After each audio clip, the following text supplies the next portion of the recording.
உலக புகழ்பெற்ற வேளாங்கண்ணி புனித ஆரோக்கிய மாதா பேராலய தேர்பவனியை முன்னிட்டு அதிக அளவிலான பக்தர்கள் குவிந்துள்ளனர். கூடுதல் விவரங்களோடு இணைகிறார் நம்முடைய செய்தியாளர் பாலமுத்துமணி. அங்கிருக்கும் சூழல் குறித்த விவரங்களை பதிவு செய்யுங்கள். அபிநயா, உலக புகழ்பெற்ற வேளாங்கண்ணி புனித ஆரோக்கிய அன்னை பேராலய ஆண்டு பெருவிழா கடந்த ஆகஸ்ட் 29ஆம் தேதி கொடியேற்றத்துடன் துவங்கி வெகு விமர்சையாக நடைபெற்று வருகிறது. கிட்டத்தட்ட 11 நாட்கள் நடைபெறும் திருவிழாவின் முக்கிய நிகழ்வுகளில் ஒன்றாக பார்க்கப்படும் மின் அலங்கார பெரிய தேர்பவனி என்பது இன்று இரவு நடக்கிறது. நாளை மாதாவின் பிறந்தநாள் விழா நடக்க உள்ளது. இதை ஒட்டி தமிழகத்தின் பல்வேறு பகுதிகளில் இருந்து ஏராளமான பக்தர்கள் மற்றும் சுற்றுலா பயணிகள் பாத யாத்திரையாக தொடர்ச்சியாக திருவிழா துவங்குவதற்கு முன்பாகவே வந்த வண்ணம் உள்ளனர். குறிப்பாக தமிழகம் மட்டுமின்றி வெளிநாடுகள் மற்றும் வெளி மாநிலங்களிலிருந்தும் ஏராளமானோர் வேளாங்கண்ணியில் முகாமிட்டுள்ளார்கள்.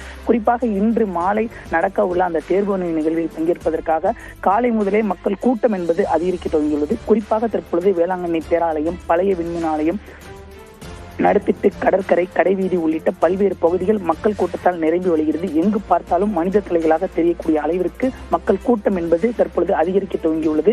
மாலை 7 மணிக்கு மேல் துவங்கும் இந்த தேர்பவனியில் பங்கேற்பதற்காக தற்போதிலிருந்தே மக்கள் குடைபிடித்தபடி வெயிலையும் பொருட்படுத்தாமல் தற்பொழுது காத்திருக்கிறார்கள். அது தொடர்பான காட்சிகளை நாம் பார்த்து வருகிறோம். குறிப்பாக வேளாங்கண்ணி பேராலயம் முழுவதும் மக்கள் கூட்டத்தால் நிரம்பி வழிவதோடு வேளாங்கண்ணி இந்த திருவிழாவால் விழாக்கோலம் பூண்டுள்ளது. அபிநயா, அது தவிர மாவட்ட காவல் கண்காணிப்பு துறை சார்பில் தற்பொழுது பாதுகாப்பும் பலப்படுத்தப்பட்டு 4 மாவட்ட காவல் கண்காணிப்பாளர் தலைமையில் போலீசாரின் பலத்த பாதுகாப்பு வலயத்திற்குள் வேளாங்கண்ணி கொண்டு வரப்பட்டுள்ளது.